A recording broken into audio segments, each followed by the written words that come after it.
Well. Good morning, everyone. My name is Frodo McGee, and today, for our first video, we're going to be talking about something pretty interesting, pretty actually relevant to what I'm doing. Earlier this week, Pitchfork released a review that took the rock community, and they were pissed. They were pissed. To say the least, they were pissed. Ooh, we got snail mail. I'll have to watch that. So if you go to Pitchfork, I fucked up. You go to Pitchfork, just type in Greta Van Fleet. Now, if you don't know, Greta Van Fleet is a modern rock group, which is basically imitating the sounds of Led Zeppelin and giving you a nostalgia. Their group. I've listened to this album, and we're gonna get the fuck out. All right, Greta Van Fleet, Anthem of the Peaceful Army. Now, what made the rock community pissed, if you can't see here, it's this 1.6 out of 10. Now, that's pretty bad. That's the equivalent of Eminem's Revival, in my opinion. Okay. You gotta really try to get a 1.6. Like, ugh. Now, how I see this, my thoughts on this album was very nostalgic. I don't think it was good, however. I don't even think it was actually mediocre. I actually did not think this was a good album. I thought it was subpar, mediocre. I don't think it was a 1.6, in my opinion. I believe if I had to give it a rating out of 10, I'd probably give it maybe a 4 max, 3 to 4, somewhere in there. But 1.6 out of 10, that's pretty awful. And after people saw this, they released this review. The rock community went insane. They were calling Pitchfork awful things, like not credible. Here we are. This is probably a great example. That I assume that's talking about the Pitchfork review right here. As for the return of rock and roll, when we finally get you crusty ass entitled men want to fight it. Wow. It sounded like they did weed exactly once.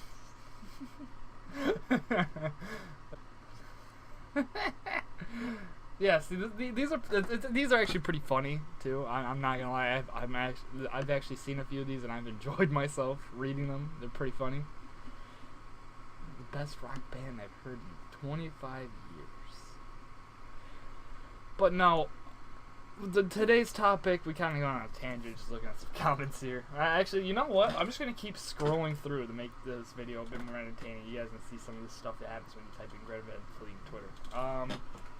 So, here's the basis of the video.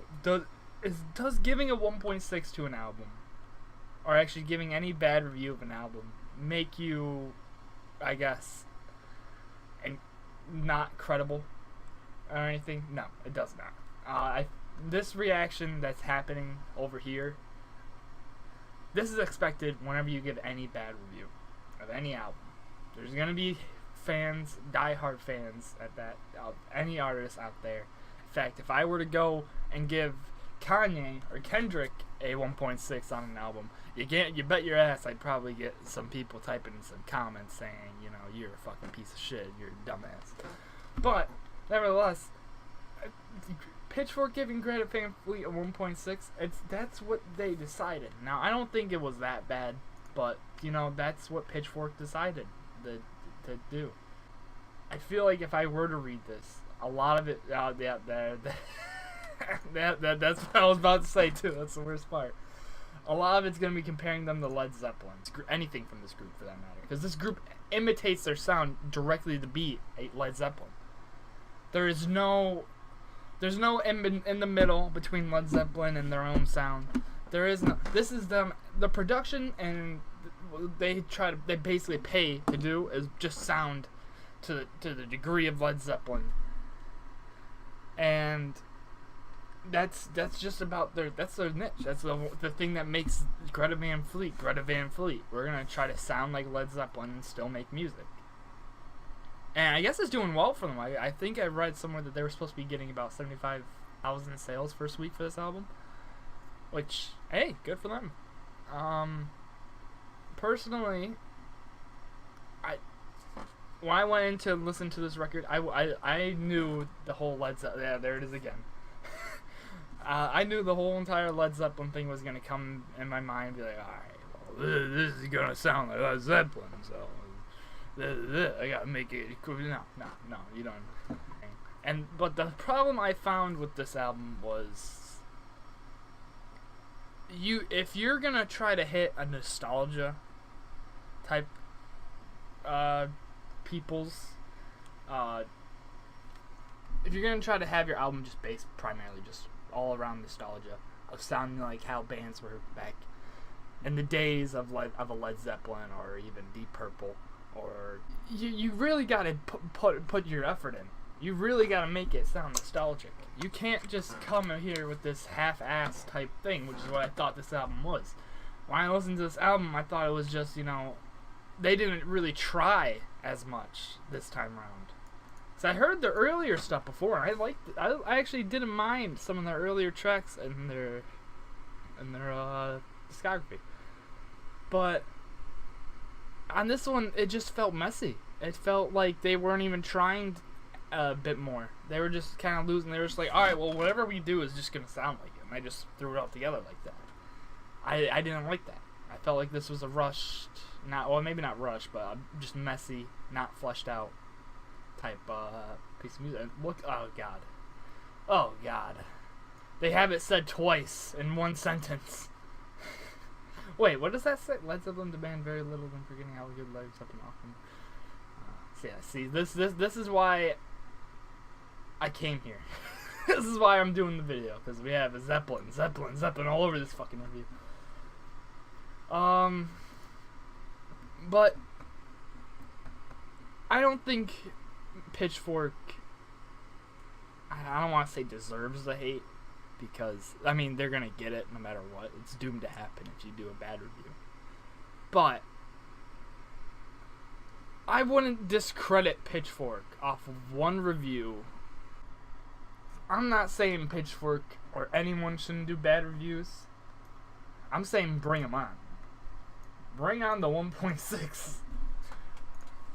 Because if you don't tell, if you go out there and you give people good reviews on albums that even in the end you felt were bad, mediocre even, and you're not being truthful. For example, wait.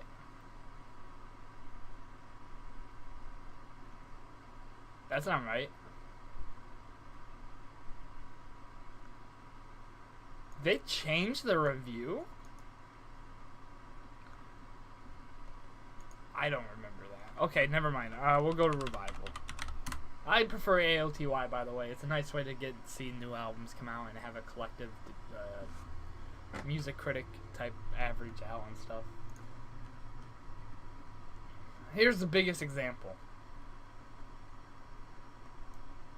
80, 70, 70, 70. Pitchfork ain't afraid to give it a 50. And neither were any of these people.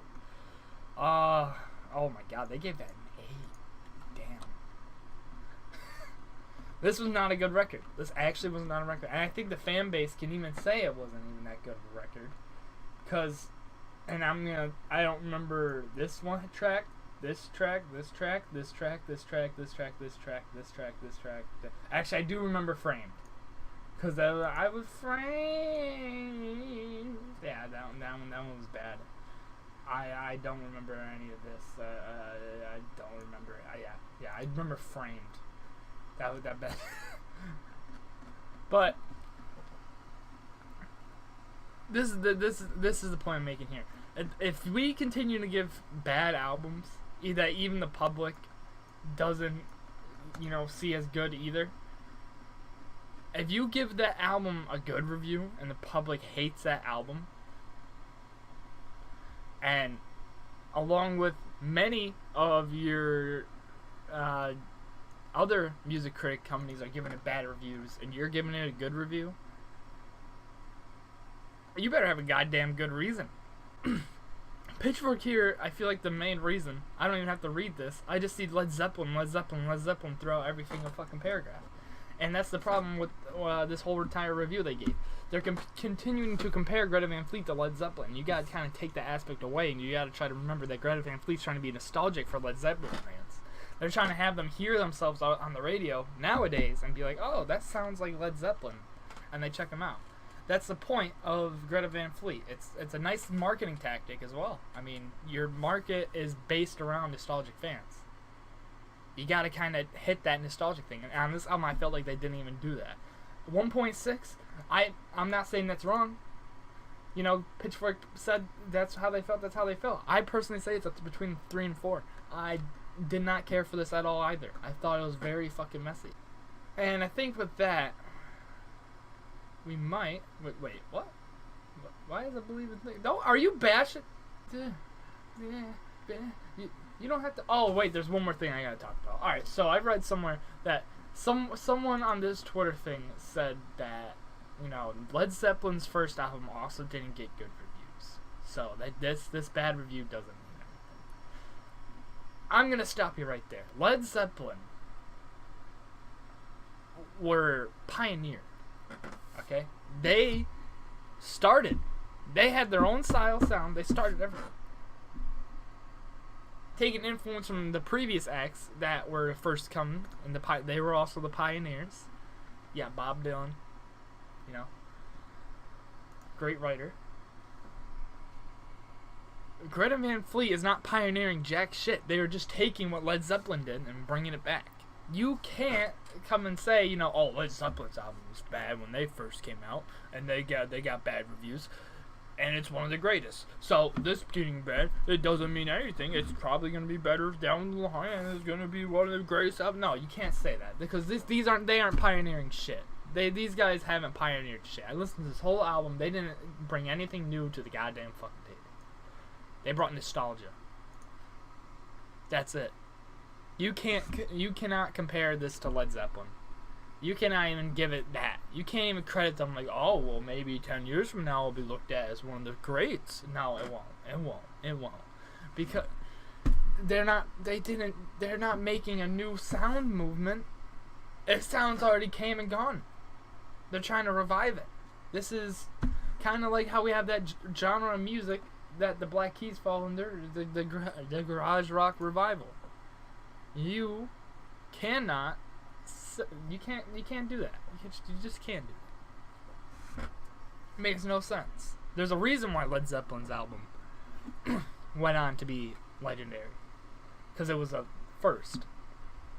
This is probably would be the 30,272nd first in that case.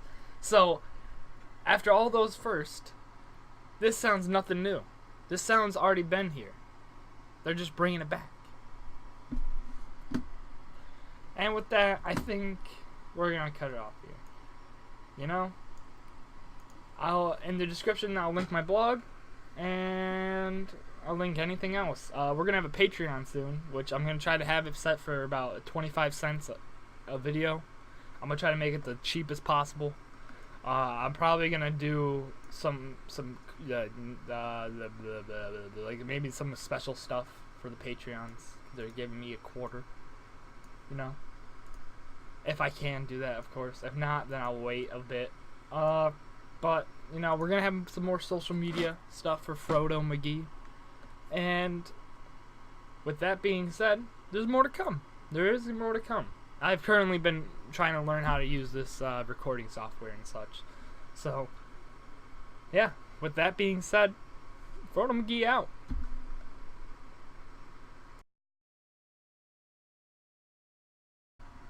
Yeah, I think with that, this video kind of touches on everything I wanted to kind of let you guys know. In summary, 1.6, respect the person's decision. Respect the person's decision. You don't have to believe. You don't have to agree with them. You can disagree. Giving them this this type of hate is oh god, it's Savage album reviews I've read. Yeah, see, this is what happens when you give a bad review.